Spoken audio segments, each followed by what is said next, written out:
Leur dernière rencontre remonte au 3 janvier, il y a près de 3 mois. Après 10 journées de mobilisation, Elisabeth Borne rouvre la porte et invite l'intersyndicale la semaine prochaine avec au choix 3 dates. Laurent Berger, le patron de la CFDT, reste méfiant. Si Madame Borne nous dit, écoutez, on ne veut pas parler des retraites, on en parlera. Ou alors on partira, mais on va parler des 64 ans. L'ensemble des organisations devrait faire le déplacement avec des interrogations côté FO qui attend l'accord de ses adhérents. Et la CGT qui choisit en ce moment un successeur à Philippe Martinez.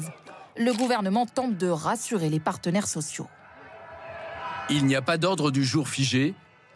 Les organisations syndicales pourront aborder l'ensemble des sujets qu'elles souhaitent. Que faut-il attendre de cette réunion, calée juste avant la nouvelle mobilisation nationale le 6 avril?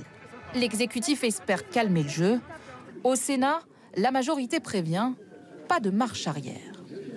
Si les syndicats essayent de tendre une nasse au gouvernement en disant on revient discuter à condition que vous retiriez la loi, ils savent très bien au départ que ce ne sera pas le cas.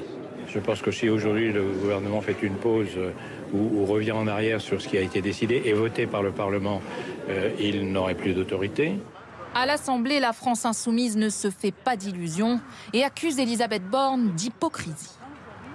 Elle veut bien discuter, mais surtout pas des retraites, parce qu'il faudrait tourner la page. C'est une arnaque, voilà. Ils font un énième coup de communication, une énième gesticulation. Ce n'est pas comme ça que nous allons sortir par le haut de cette situation de crise qu'ils ont eux-mêmes provoquée.